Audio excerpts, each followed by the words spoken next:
when it actually does work. It's actually being used and has been used for thousands and thousands of years, because it needs to be modified with behavioral therapy. And even though psychologists know that, uh, they don't know the healing aspects of it. And the most important part is they don't know negative karma. And that's what I'm trying to stress right now. Not that hypnosis and psychotherapists don't know what they're doing. They absolutely do know what they're doing. They're qualified. They have a degree. They have a PhD. But what I'm trying to suggest is that do what you're doing for extreme cases, because it does work for the suicidal cases and for the extreme cases. Severely depressed from traumatic repressed moments that are suppressive. Those are clinically debilitating and they can't function normally. Well, you can't drug them all the time, but these people, in fact, have to take drugs in the beginning to get numbed of that feeling, and then afterwards they get psychotherapy with hypnosis and with behavioral modification, using healing techniques and taking away negative karma. All right?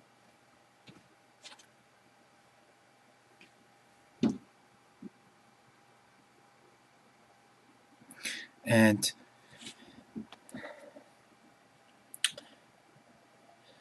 this all can be achieved in a virtually simulated environment in the fourth dimension, which healers can do and which masters can take it to physically. There are some masters that can actually transport you into this reality, which today, with today's technology, you can only address and adjust for seeing, for the senses of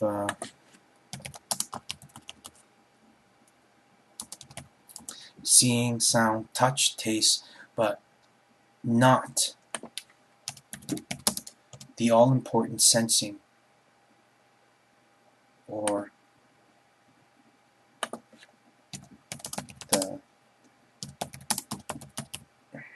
the sixth sense. The sixth sense is not there, and that's what gives us that connection to the spiritual world, saying, "Okay, I'm okay now. So come to the body. I'm better. Please read Kung Fu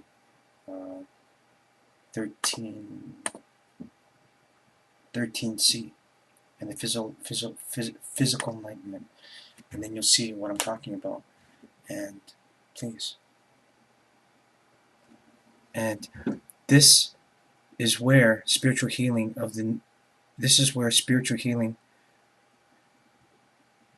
of neural activation must take place in an alternate dimension, like the fourth dimension, where sensory activation is on and even augmented. So the senses are on, the person is conscious.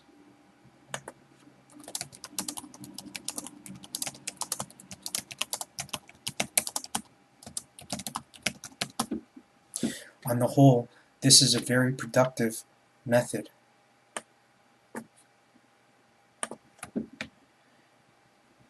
With the advances in psychology, a new type of behavior modification, along with sonic and electrical healing, electrical meaning electrical neural stimulation, to assist in actual driving the neuron, by activating A and then or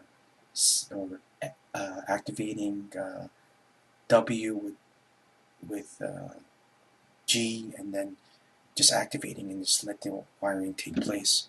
It's like what behavior modifiers do. I mean, it's like if you're thirsty, much to the problem of society, we drink pop instead of water. So it's like, you want them to get rid of the addiction to pop. So you say, "Are you thirsty? Go run a mile, come back." You go, here's pop. And you say, no, here's water. Here's pop, here's water. But instead, you give them water first when they come back. Then you make them run another mile. You give them water. You do that for a week. And then you make them, next week, you make them run. You give them water. And then you give them pop after the mile that they come back. And then they give them pop continuously until they say, "Oh God, man, I need water." Because the sugar is just burning away the calories. You give them water halfway through because the sugar is burning the water, the hydration and the water away. It's behavior modification. So on the whole, this is very productive. This is a very productive method with the advances in psychology, a new type of behavioral modification along with sonic and electric healing. This new age strategy is called the new psychology. This will be everything that we have envisioned science and technology could do for humans, and much more.